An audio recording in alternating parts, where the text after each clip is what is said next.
Oh Señor, ven a nosotros. Tantos siglos lo estuvo invocando para que Él, en su infinita compasión, quisiera descender junto a los suplicantes. Ya había descendido, ya había visitado con anterioridad a algunos justos, mártires y santos, anacoretas, estando aún en la tierra, tal y como está escrito en los relatos de sus vidas. Entre nosotros, Tiuchebeb, profundamente convencido de la veracidad de sus propias palabras, ha proclamado: abrumado por el peso de la cruz de punta a punta, mi querida tierra, como un simple esclavo, el Rey de los cielos te ha recorrido bendiciéndote. Algo que ha ocurrido indefectiblemente, te lo digo yo. He aquí que Él deseó mostrarse, aunque sola fuera un momento, al pueblo, a ese pueblo atormentado, sufriente, que peca de un modo hediondo, pero que lo ama con un amor de niño. La acción de mi poema tiene un lugar en España, en Sevilla, en los tiempos más atroces de la Inquisición, cuando en el país ardían a diario las hogueras para glorificar a Dios y en grandiosos autos de fe quemaban a los pérfidos herejes. Naturalmente no fue ese su prometido descenso a la tierra, tal y como se presentara en los fines de los tiempos, con toda su gloria celestial, de forma repentina, como el relámpago sale del oriente y resplandece hasta el occidente. No, solo quiso visitar brevemente a sus hijos, precisamente allí donde crepitaban las hogueras de los herejes. Por su misericordia infinita, caminó una vez más entre las gentes, en la misma forma humana que había tenido cuando habitó durante 3 años en medio de los hombres, 15 siglos antes. Desciende a las tórridas callejas de la ciudad meridional, precisamente allí donde la misma víspera, en un grandioso auto de fe, en presencia del rey, de la corte, de caballeros, de cardenales y de hermosísimas cortesanas, delante de la numerosa población de toda Sevilla, el cardenal y gran inquisidor había hecho quemar a cerca de 1 centenar de herejes. Ad maiorem gloria Dei. Aparece en silencio, discretamente, pero todos, por raro que parezca, lo reconocen. Este podría ser uno de los mejores pasajes del poema, quiero decir, porque precisamente lo reconocen. La gente, arrastrada por una fuerza invencible, se dirige hacia él, lo rodea, se apelotona a su alrededor, lo sigue. Él avanza en silencio entre la multitud, con una sonrisa callada de infinita compasión. Arde en su corazón el sol del amor. Brotan de sus ojos los rayos de luz, de la iluminación y de la fuerza, y derramándose sobre los hombres, despierta en sus corazones un amor recíproco. Tiende los brazos y hacia ellos los bendice, y al contacto con él, incluso con sus vestiduras, surge una fuerza que da salud. Un anciano ciego desde la infancia grita en medio de la multitud: ¡cúrame, Señor! ¡Así podré verte! Y de pronto se le caen una especie de escamas de los ojos, y el ciego ve al Señor.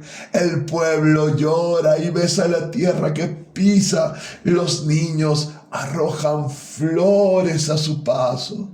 Proclaman y cantan: ¡Hosana! ¡Es Él! ¡Es Él! Repite todo el mundo: tiene que ser Él, no puede ser otro. Se detienen en el atrio de la Catedral de Sevilla, justo en el momento en que introducen en el templo, entre llantos, un pequeño ataúd blanco abierto. Descansa en él una niña de 7 años, hija única de un ciudadano ilustre. La criatura muerta está cubierta de flores. «Él resucitará a tu hija», grita una voz entre la muchedumbre a la madre que llora. El deán de caballo catedralicio que ha salido al encuentro del féretro mira perplejo y frunce el ceño, pero de pronto resuena el lamento de la madre de la niña muerta. La mujer se arroja a los pies del Señor. Sí, eres tú. Resucita, mi hija. Exclama tendiendo los brazos hacia él. El cortejo se detiene, deposita en el féretro en el suelo del atrio a sus pies. Él mira con compasión y sus labios dulcemente vuelven a ordenar: Talita Kumi. ¿Qué quiere decir? Muchacha, a ti te digo, levántate. La muchacha se incorpora en el féretro, se siente y mira sonriente con los ojos muy abiertos por la sorpresa. Tiene en las manos el ramillete de rosas blancas con el que yacía en el ataúd. La gente está emocionada, hay gritos y llantos, y en ese mismo instante cruza la plaza de la catedral el mismísimo cardenal.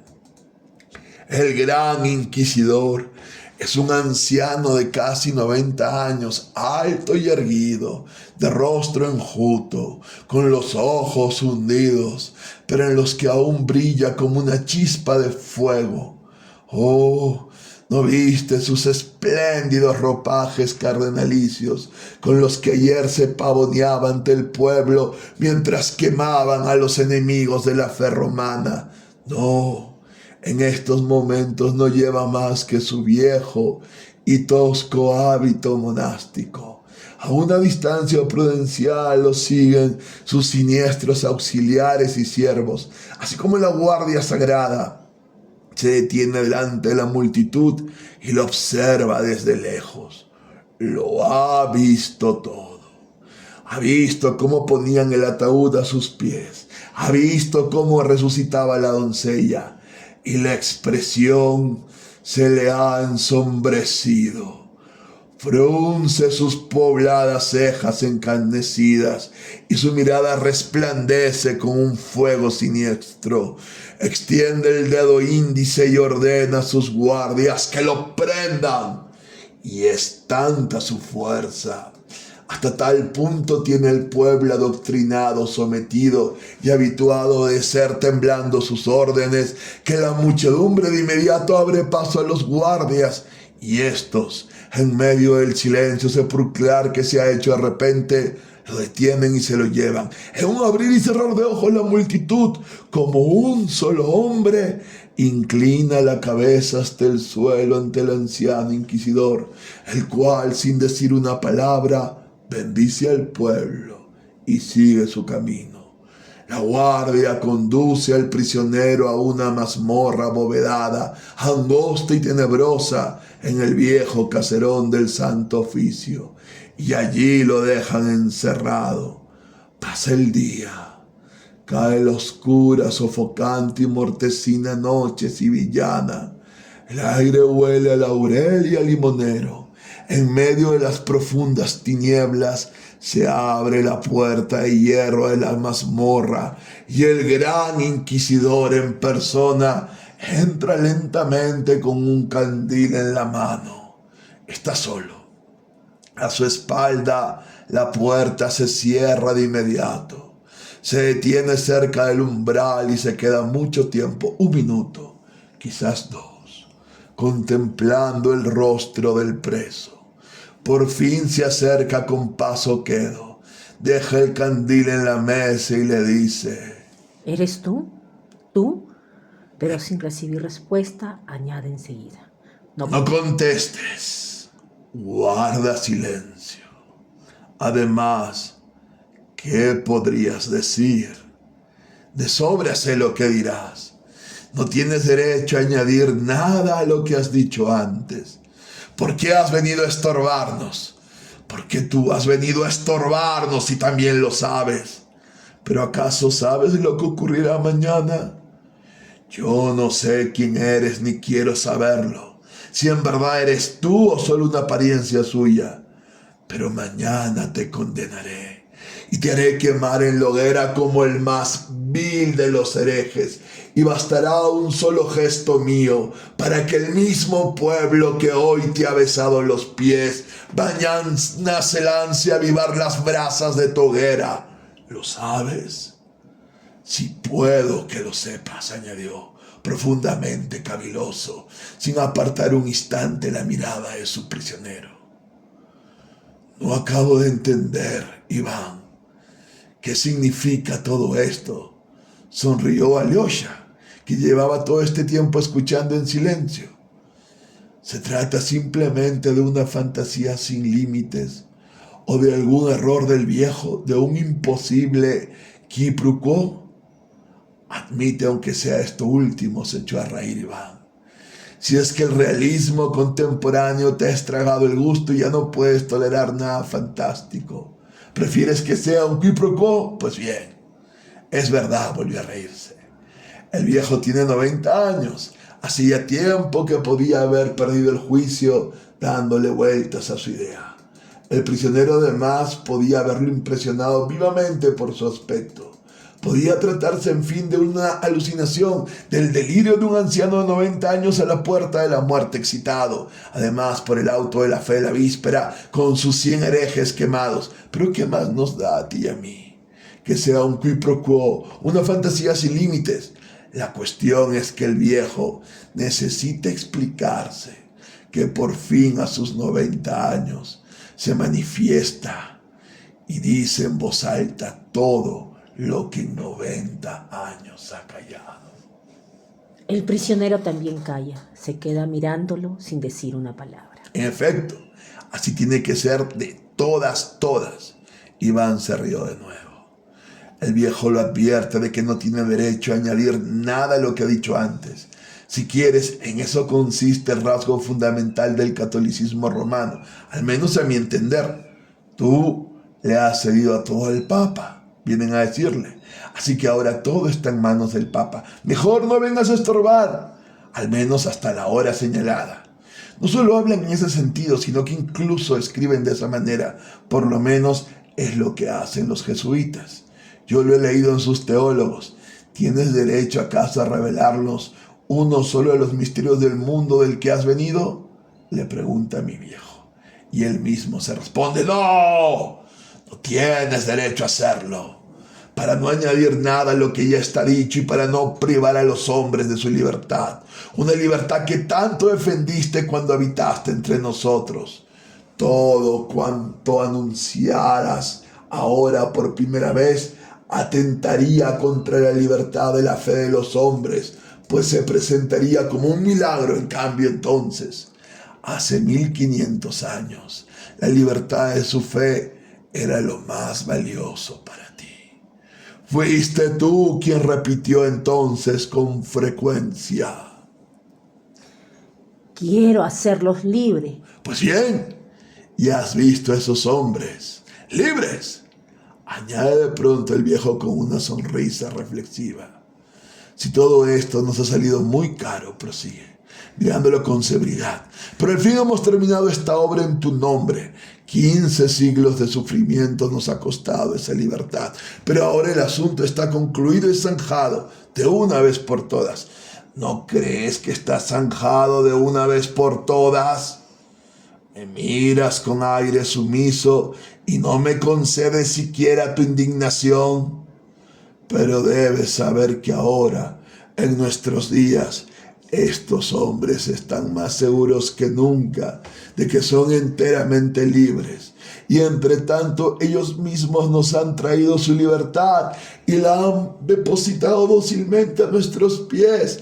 Pero eso lo hemos hecho nosotros. ¿Es esta la libertad que deseabas? Tampoco ahora lo entiendo, le interrumpió Alyosha. ¿Acaso ironiza, se burla? De ningún modo.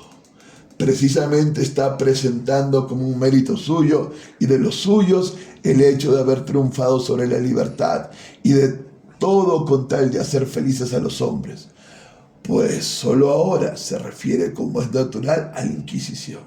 Se ha hecho posible por primera vez pensar en la felicidad del hombre. Los hombres fueron creados con una naturaleza rebelde. ¿Pueden los rebeldes ser felices? Te habían avisado, sigue diciendo. No te faltaron advertencias e indicaciones, pero no hiciste caso de tales advertencias. Rechazaste el único camino que conducía a la felicidad de los hombres. No obstante, al marcharte, afortunadamente pusiste tu obra en nuestras manos. Lo prometiste, empeñaste en ello tu palabra, nos otorgaste el derecho a atar y desatar. Y ahora, por descontado, no pienses siquiera en quitarnos ese derecho, porque has tenido que venir a estorbarnos. ¿Qué quiere decir eso de que no te faltaban advertencias e indicaciones?, preguntó Alosha. Precisamente, eso es lo más importante de todo lo que el viejo le toca explicar. Un espíritu tan terrible como inteligente, el espíritu de la autodestrucción y la inexistencia, sigue diciendo el viejo. El gran espíritu habló contigo en el desierto y, según dicen los libros, te tentó. Es cierto. ¿Podría acaso decirte algo más verdadero que aquellas 3 preguntas que te formuló y que tú rechazaste y que en los libros se conocen como tentaciones? Y lo cierto es que si alguna vez se ha obrado en la tierra un milagro realmente atronador, fue precisamente aquel día. El día de las 3 tentaciones. La mera formulación de esas 3 preguntas ya era justamente un milagro. Si fuera posible imaginar, solo a modo de prueba y de ejemplo, que esas 3 preguntas del terrible espíritu se hubieran perdido sin dejar rastros en los libros y que fuera preciso restablecerlas, idearlas y componerlas de nuevo para volver a introducirlas en esos libros, y que hubiera reunir con ese fin a todos los sabios de la tierra, a gobernantes, prelados, científicos, filósofos y poetas, diciéndoles: discurrid, formulad 3 preguntas, pero han de ser tales que, además de responder a la magnitud del acontecimiento, expresan por encima de todo en 3 palabras, en solo 3 frases humanas, toda la historia futura del mundo y de la humanidad. ¿Crees tú que toda la sabiduría de la tierra, así reunida, podría concebir algo remotamente parecido en fuerza y profundidad a esas 3 preguntas que de hecho te formuló entonces en el desierto el poderoso e inteligente espíritu? Solo por esas preguntas, por el simple milagro de su formulación, se comprende que no se trata de una inteligencia humana corriente, sino de una inteligencia eterna y absoluta. Pues en esas 3 preguntas está como englobada y profetizada toda la historia sucesiva del hombre, y en ella se presentan los 3 modelos a los que se reducen todas las irresolubles contradicciones históricas de la naturaleza humana en la tierra. Entonces, eso no podía resultar tan evidente, ya que se desconocía el futuro, pero ahora, 15 siglos más tarde, vemos cómo esas 3 preguntas está todo previsto y profetizado, y se han justificado hasta tal punto que es imposible añadirles ni quitarles nada. Así pues, tú decides quién tiene razón, tú o aquel que entonces te interrogó. Recuerda la primera pregunta. Si no era así literalmente, su sentido era este. ¿Tú o aquel? Tú Recuerda. pretendes ir al mundo Y vas con las manos vacías, con una vaga promesa de libertad. Pretendes ir a... Una libertad que ellos, en su simplicidad y en su arbitrariedad innata, son incapaces de concebir siquiera, una libertad que temen y que les asusta, pues nunca ha habido para el hombre y para la sociedad humana nada más insoportable que la libertad. ¿Ves esas piedras del desierto árido y ardiente? Transfórmalas en panes y la humanidad correrá detrás de ti como un rebaño agradecido y dócil, aunque siempre estará temblando de miedo ante la posibilidad de que retires tu mano y los dejes sin pan. Pero tú no quisiste privar al hombre de libertad y rechazaste la propuesta. Pues ¿qué libertad puede haber? Debiste pensar, si la obediencia se compra con pan. Replicaste que no solo de pan vive el hombre, pero has de saber que en nombre de ese pan terrenal se rebelará contra ti el espíritu de la tierra, luchará y te derrotará. Y todos lo seguirán proclamando: ¿quién es semejante a la bestia que nos ha dado el fuego del cielo? Has de saber que pasarán los siglos y la humanidad proclamará por boca de la sabiduría y de la ciencia que no existe el crimen, ni por tanto tampoco el pecado, sino que existen solo los hambrientos. Dales de comer y pregúntales entonces por sus virtudes. Eso escribirán en la bandera que levantarán contra ti y que agitarán para destruir tu templo. Un nuevo edificio se alzará allí donde estaba tu templo. La horrible torre de Babel volverá a edificarse, y aunque tampoco ésta se vea culminada como ocurrió con la primera, tú siempre habrías podido evitar la construcción de esta nueva torre y acortar en 1000 años los sufrimientos de los hombres, pues solo acudirán a nosotros después de haber padecido 1000 años con su torre. Vendrán otra vez a buscarnos bajo la superficie de la tierra, en catacumbas donde estaremos ocultos, porque seremos nuevamente perseguidos y martirizados, y al encontrarnos nos implorarán: ¡danos de comer! Porque aquellos que nos habían prometido el fuego del cielo no nos lo han traído. Y entonces acabaremos de edificar su torre, pues culminarán la construcción quienes den de comer, y solo nosotros daremos de comer en tu nombre, y mentiremos al decir que lo hacemos en tu nombre. ¡Oh! Nunca podrán alimentarse sin nosotros. Ninguna ciencia les proporcionará pan mientras sigan siendo libres, pero al final depositarán su libertad a nuestros pies, diciéndonos: es preferible que nos hagáis vuestros esclavos, pero dadnos de comer. Al fin comprenderán que son incompatibles la libertad y el pan terrenal en abundancia para todos, pues nunca serán capaces de repartirlo entre ellos. Se convencerán también de que jamás podrán ser libres, pues son débiles, depravados, mezquinos y rebeldes. Tú les prometiste el pan celestial, pero vuelvo a repetir: ¿puede acaso a los ojos de la débil tribu humana, siempre depravada y siempre ingrata, compararse con el pan de la tierra? Y aún admitiendo que te siguieran en nombre de ese pan celestial miles y decenas de miles de seres humanos, ¿qué sería de los millones y decenas de miles de millones que son incapaces de prescindir del pan terrenal a cambio del celestial?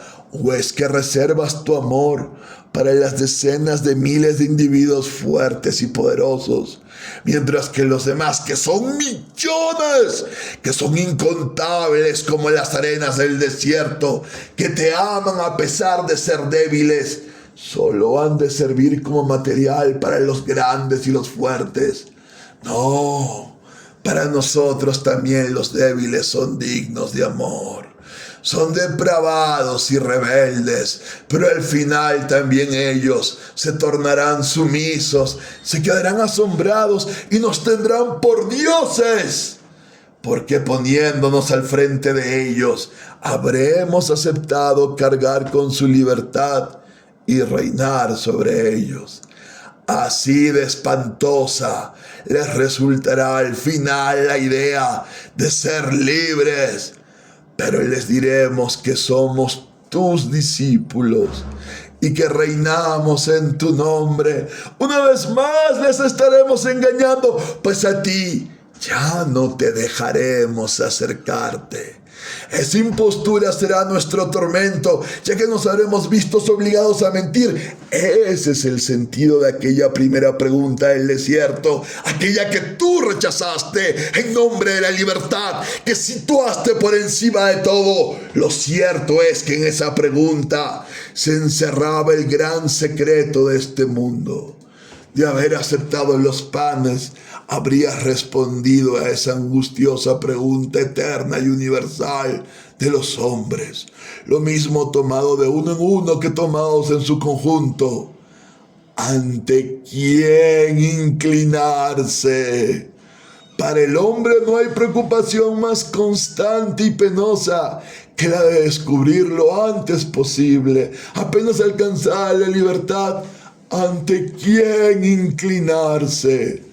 Mas lo que busca el hombre es doblegarse ante algo que sea indiscutible, tan indiscutible que todos los hombres accedan a reverenciarlo con unanimidad. Pues todo el afán de estas criaturas deplorables no consiste ya en encontrar algo ante lo cual o cuál individuo puede doblegarse, sino en dar con aquello en lo que todos crean y todos reverencien, todos aunan necesariamente. Y esa necesidad de comunión en la sumisión constituye el mayor tormento de cada individuo, así como de la humanidad en su conjunto, desde el origen de los tiempos. Por culpa de esa sumisión colectiva, los hombres se han exterminado con la espada, han creado a los dioses y se han desafiado diciendo: renunciad a vuestros dioses y acudid a adorar a los vuestros. ¡A los nuestros! Si no queréis la muerte para vosotros mismos y para los dioses vuestros. Y así seguirá siendo hasta el fin del mundo. Incluso cuando los dioses hayan desaparecido, los hombres seguirán postrándose ante ídolos. ¡Tú conocías! No podías dejar de conocer este secreto fundamental de la naturaleza humana, pero rechazaste la única bandera infalible que se te había ofrecido para obligar a todo el mundo a inclinarse ante ti sin discusión. La bandera del pan terrenal, que rechazaste en nombre de la libertad y del pan celestial. Fíjate en lo que has hecho después, y siempre en nombre de la libertad. Te repito que no hay para el hombre preocupación más espantosa que la de encontrar a alguien a quien entregar cuanto antes el don de la libertad con el que nace este ser desdichado. Pero solo quien tranquiliza su conciencia consigue dominar la libertad de los hombres. Con el pan se ponía en tus manos una bandera infalible. Si les das pan a un hombre, se inclinará ante ti, pues nada hay más infalible que el pan. Pero si alguien se apodera de la conciencia de ese hombre, éste despreciará tu pan e irá detrás de aquel que ha seducido su conciencia. En eso tenías razón. Y es que el misterio de la existencia humana no consiste únicamente en vivir, sino en saber para qué se vive. Sin una idea precisa del sentido de su vida, el hombre no quiere vivir y prefiere matarse antes que seguir en la tierra, por mucho que nade la abundancia. Y sin embargo, ya ves lo que ocurrió. En vez de someter la libertad de los hombres, tú se la hiciste aún mayor. ¿O acaso habéis olvidado que el hombre aprecia más la tranquilidad o incluso la muerte que la libertad para discernir el bien y el mal? No hay nada que seduzca más al hombre que el libre albedrío, pero tampoco hay nada que lo haga sufrir más. Pues bien, en lugar de establecer unas bases firmes para tranquilizar definitivamente la conciencia de la gente, te inclinaste por todo lo extraordinario, misterioso e indefinido, todo lo que no está al alcance de las fuerzas humanas, actuando como si no amaras en absoluto a los hombres. Y eso lo hiciste tú, ni más ni menos, que habías venido a dar la vida por ellos, en vez de domellar la libertad humana, la multiplicaste abrumando con sus tormentos el reino espiritual de los hombres. Por los siglos de los siglos pretendías que el hombre amara libremente, que te siguiera por su propia voluntad, seducido y cautivado por ti, en lugar de someterse al rigor de la vieja ley. El hombre de corazón libre tendría que discernir en lo sucesivo el bien y el mal, sin otra guía que tu imagen delante de los ojos. Pero de verdad, ¿no previste que el hombre acabaría renegando de ti y que llegaría a poner en cuestión tu imagen y tu verdad, oprimido por la carga espantosa del libre albedrío? Proclamará al final que la verdad no está en ti, pues era imposible dejarlos en mayor turbación y tormento de lo que hiciste tú, cargándolo de preocupaciones y problemas irresolubles. De ese modo, tú mismo sentaste las bases para la destrucción de tu reino. Ya nadie puedes culpar más que a ti.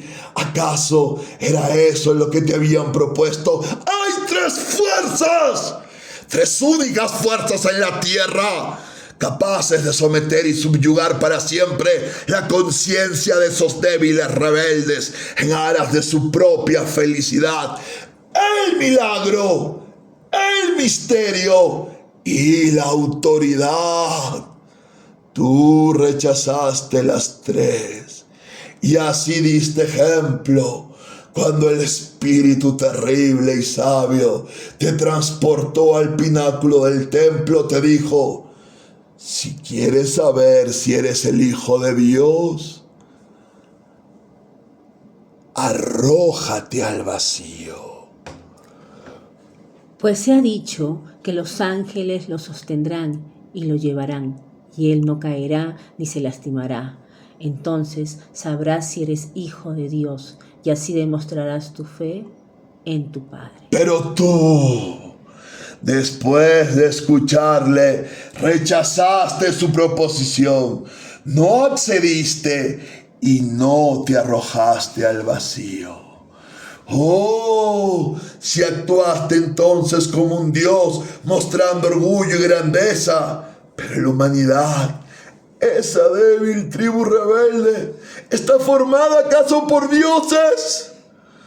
Oh, entonces comprendiste que con un solo paso, haciendo un simple ademán de arrojarte al vacío, habrías tentado de inmediato al Señor y habrías perdido toda fe en Él. Te habrías estrellado para regocijo del espíritu inteligente que te tentaba contra la tierra que habías venido a salvar. Pero insisto, hay muchos como tú. ¿Y alguna vez habías imaginado, solo por un momento, que los hombres serían capaces de resistir semejante tentación? Es propio de la naturaleza humana rechazar el milagro y atenerse en los terribles trances de la vida, cuando se plantean los dilemas espirituales más atroces, esenciales y dolorosos a los que libremente dispone el corazón. ¿O tú sabías que tu proeza quedaría recogida en los libros, que llegaría al fondo de los tiempos y a los confines de la tierra, y contabas con que el hombre, siguiéndote a ti, también conservaría a Dios sin necesidad de milagros? Pero ignorabas que el hombre apenas cuestiona el milagro, rechaza de inmediato a Dios, pero el hombre busca el milagro más que a Dios. Y como el hombre carece de fuerzas para prescindir de los milagros, se forja sus propios milagros y se inclina ante los prodigios del curandero o ante la brujería, aunque sea 100 veces rebelde, herético y ateo.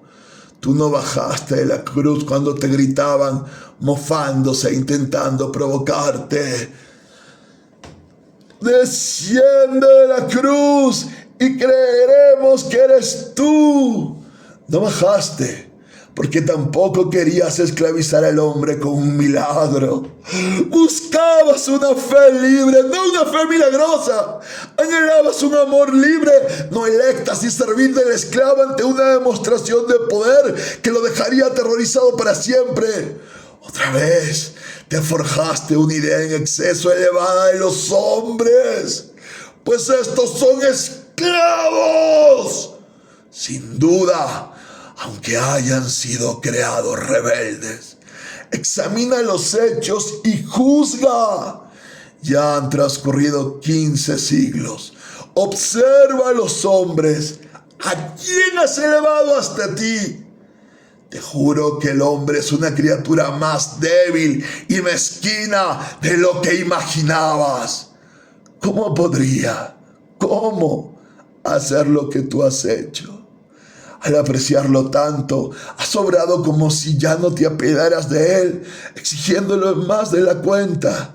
Y eso, tú que lo amabas más que a ti mismo, de haberlo apreciado menos, también le habrías exigido menos y le habrías impuesto una carga más liviana. En consonancia con tu amor, el hombre es frágil y ruin. ¿Qué más da que ahora se levante en todas partes contra nuestro poder y se jacte de su rebeldía? Esa es la jactancia del niño y del escolar. Son como chiquillos que se han amontinado en clase y han echado al maestro. También al alborozo de los niños le llegará su fin y lo pagarán caro. Derribarán los templos y cubrirán de sangre la tierra, pero al final esos niños estúpidos caerán en la cuenta de que por muy rebeldes que sean, carecen de fuerza y no son capaces de mantener mucho tiempo su rebelión. Derramando sus estúpidas lágrimas, acabarán comprendiendo que el Creador, creando los rebeldes, lo que quería era burlarse de ellos. Así lo proclamarán desesperados, y lo dicho por ellos será una blasfemia que los hará más infelices, pues la naturaleza humana no soporta la blasfemia, y al final siempre acaba vengándola. Esto es, pues, lo que hay: desasosiego, turbación, desdicha. Tal es la suerte de los hombres después de todo lo que ha sufrido por su libertad. En su visión alegórica, tu gran profeta dice que vio a todos los participantes en la primera resurrección y que eran 12,000 de cada tribu, y aun siendo tantos, más que hombres, eran como dioses. Habían soportado tu cruz, habían soportado décadas de hambre y aridez en el desierto, alimentándose de langostas y raíces. Ciertamente puedes señalar con orgullo a estos hijos de la libertad, del libre amor, del sacrificio, libre y sublime en tu nombre. Recuerda, no obstante, que eran apenas unos cuantos miles, y para colmo como dioses. Pero, ¿y los demás? ¿Qué culpa tienen los otros, los débiles, de no haber podido soportar lo mismo que los poderosos? ¿Qué culpa tiene un alma frágil si no tiene fuerzas para alojar tan terribles dones? ¿O es acaso cierto que viniste solo a los elegidos y para los elegidos? Pero en tal caso hay en ello un misterio que no podemos comprender. Y si hay un misterio, también nosotros teníamos derecho a predicar ese misterio y a enseñar a los hombres que lo importante no es ni la libre elección de los corazones ni el amor, sino el misterio al que deben someterse ciegamente, aunque sea contra los dictados de su conciencia. Eso es lo que hemos hecho. Hemos corregido tu obra, basándola en el milagro, en el misterio y en la autoridad. y la gente se alegra al verse otra vez conducida como un rebaño y al comprobar que ya no pesa sobre su corazón un don tan terrible que tantos tormentos les había acarreado. Dime si no hemos hecho bien al predicar y obrar de este modo. ¿No amamos acaso a la humanidad cuando reconocimos humildemente su impotencia? Cuando aliviamos su carga con amor, cuando incluso le tolerábamos el pecado a su frágil naturaleza, siempre que pecara con nuestro consentimiento. Entonces, ¿por qué has tenido que venir a entorpecer nuestra obra? ¿Y por qué me miras ahora con silencio, fijamente, con tus dulces ojos? Deberías irritarte. Yo no aspiro a tu amor, porque tampoco te amo. ¿Para qué iba a ocultártelo? ¿O es que te crees que no sé con quién hablo? Todo cuanto tengo que decirte tú ya lo sabes. Lo leo en tus ojos, no tengo por qué ocultarte nuestro secreto. Pero es posible que prefieras oírlo de mis labios. Pues bien, escucha. Nosotros no estamos contigo, sino con Él. Ese es nuestro secreto. Hace mucho que estamos con Él y no contigo. Hace ya 8 siglos de eso. Hace justo 8 siglos aceptamos de Él aquello que tú habías rechazado, indignado. El último don que te ofreció al mostrarte todos los reinos terrenales. De Él recibimos Roma y la espada de César y nos declaramos reyes de la tierra, los únicos reyes, aunque todavía no hayamos podido culminar nuestra empresa. Pero ¿quién tiene la culpa? ¿O nuestra empresa está todavía en mantillas, pero ya está en marcha? Aún habrá que esperar mucho tiempo para su culminación.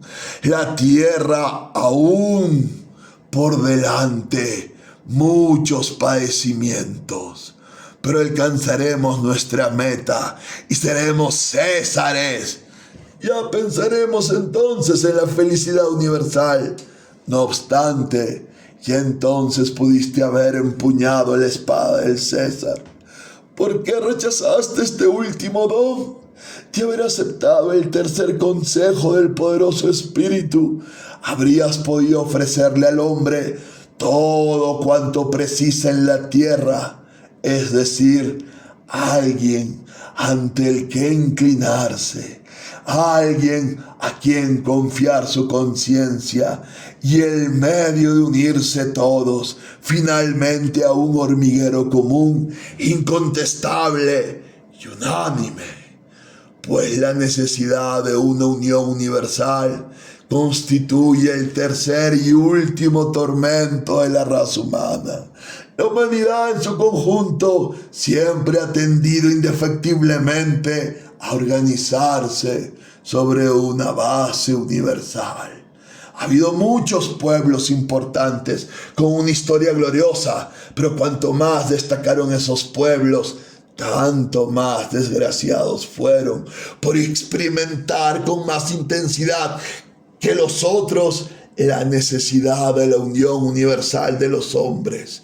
Los grandes conquistadores, los Tármelas, los Genghis Khan, pasaron por un torbellino sobre la tierra, ansiosos por conquistar el orbe entero, pero hasta ellos, aunque inconscientemente, expresaban esa misma necesidad profunda que siente la humanidad de alcanzar la plena unión universal. Si hubieras aceptado el mundo y la púrpura imperial, habrías fundado el reino universal y traído la paz al mundo entero.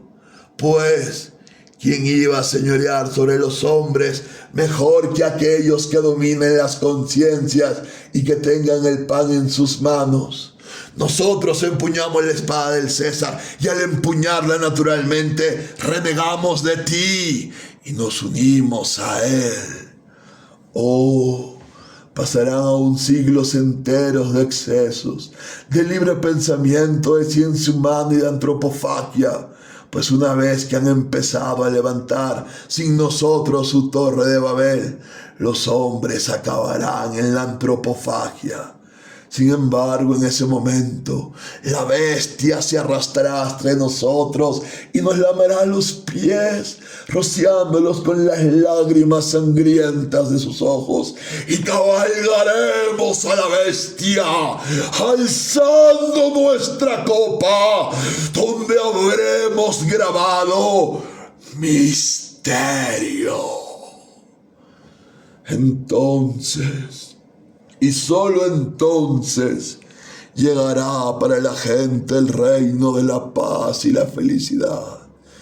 Tú estás orgulloso de tus elegidos, pero solo cuentas con esos elegidos, mientras que nosotros traeremos el sosiego a todos los hombres.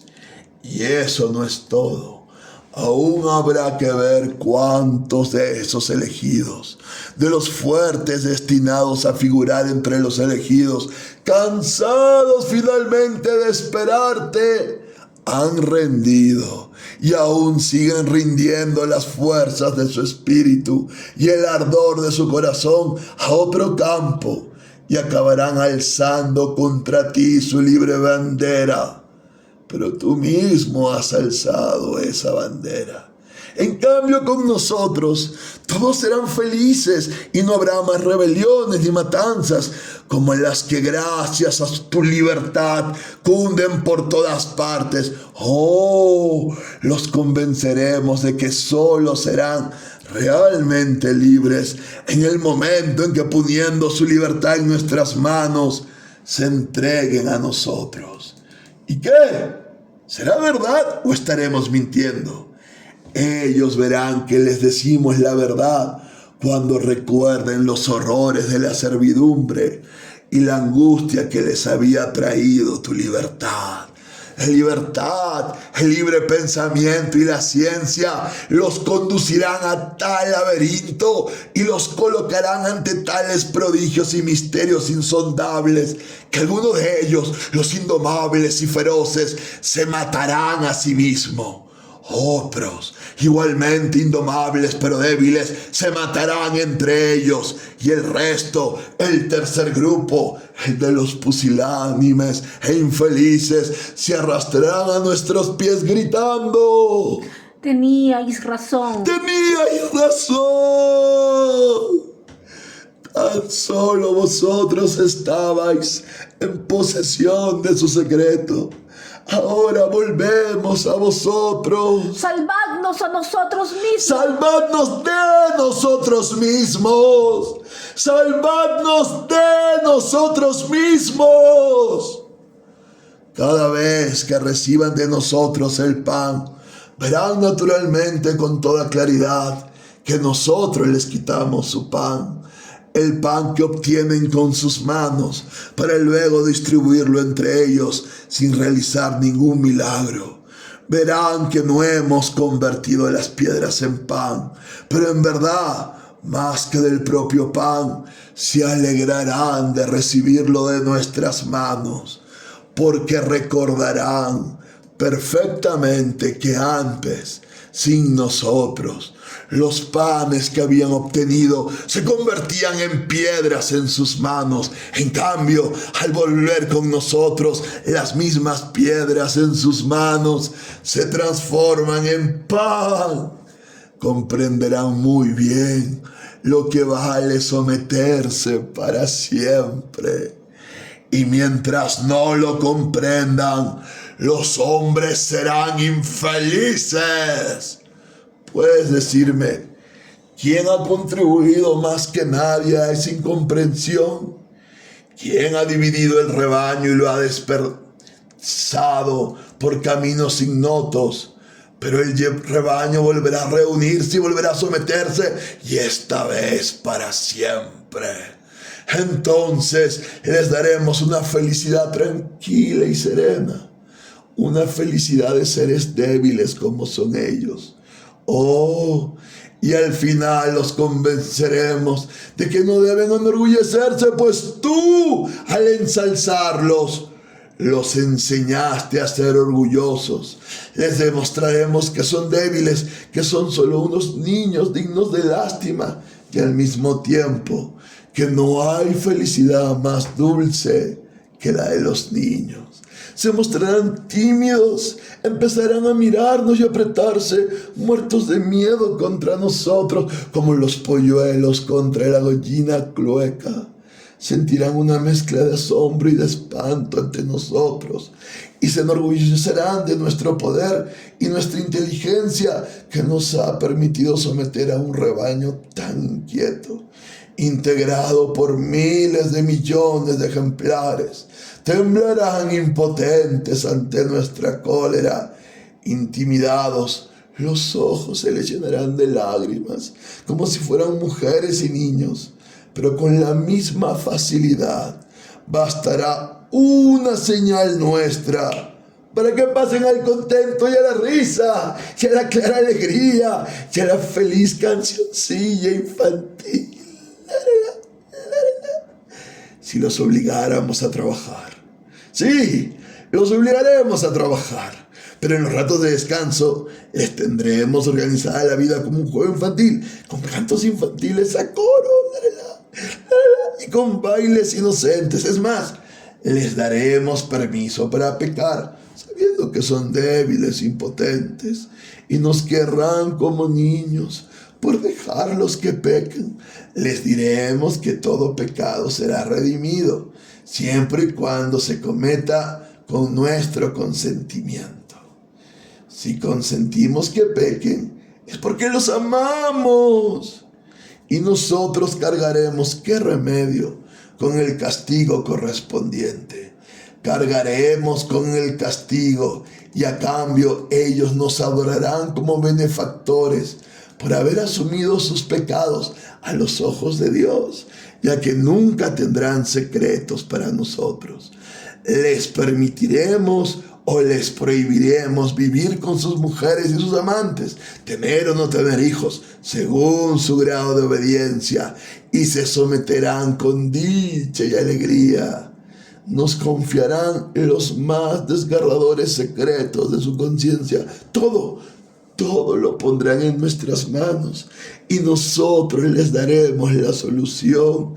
Ellos aceptarán nuestras decisiones de buen grado, sabiéndose libres de la enorme preocupación y los terribles sufrimientos que ahora les supone elegir libremente por su cuenta.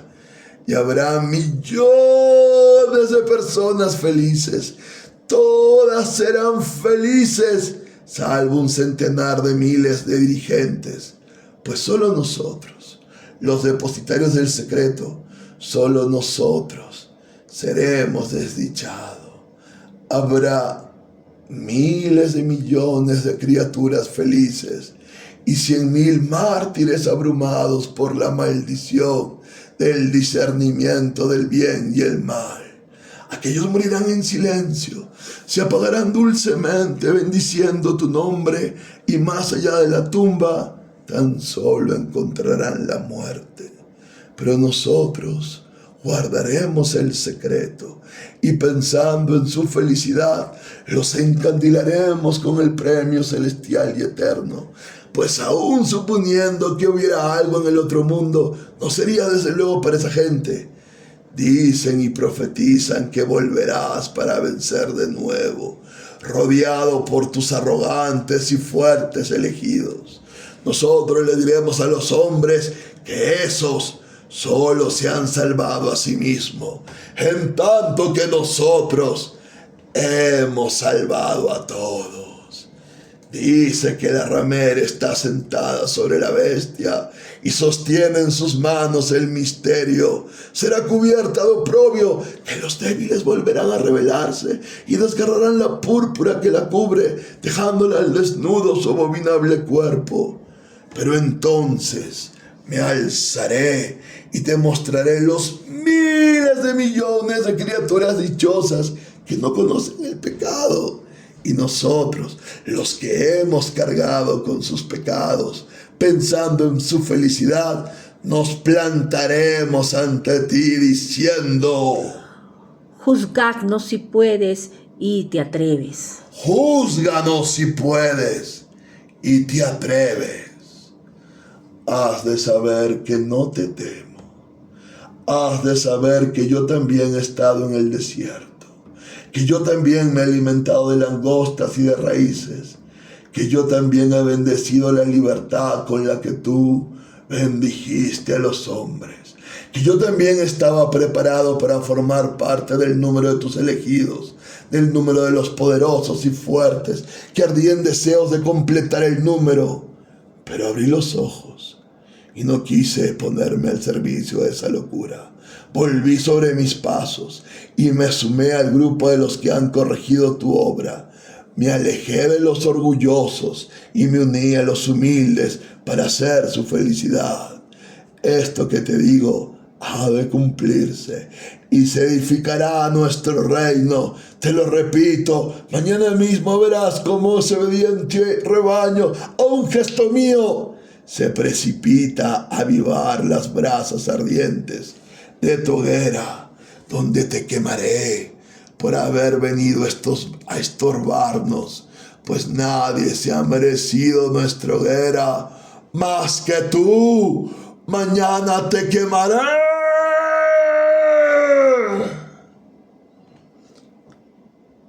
Iván se detuvo, hablaba con entusiasmo y se había ido acalorado. Al terminar, sonrió inesperadamente. Alosha, que había estado escuchando en silencio, al final ya era presa de una agitación extraordinaria y a punto estuvo varias veces de interrumpir el discurso de su hermano. Al parecer, no obstante, logró contenerse hasta que acabó estallando como si saltara de su asiento. «Pero esto es absurdo», exclamó ruborizándose. «Tu poema es una alabanza a Jesús y no una blasfemia como pretendías. ¿Y quién va a creer en lo que dices de la libertad? Como si hubiera que entenderla así. ¿No es ese el concepto que tiene la Iglesia ortodoxa? Eso es Roma, y ni siquiera toda Roma, ¿no es verdad? Es lo peor del catolicismo, son los inquisidores, los jesuitas. Además, no hay personaje más fantástico que tu inquisidor. ¿Qué es eso de que carga con los pecados de los hombres? ¿Quiénes son esos portadores del misterio que asumen y no sé qué maldición por la felicidad de los hombres? ¿Cuándo los has visto? ¿Cuándo los has visto? Nadie. Conocemos a los jesuitas, se habla muy mal de ellos, pero ¿de verdad son como tú los presentas? No son así, ni de lejos. Simplemente son el ejército de Roma para el futuro reino universal de la tierra.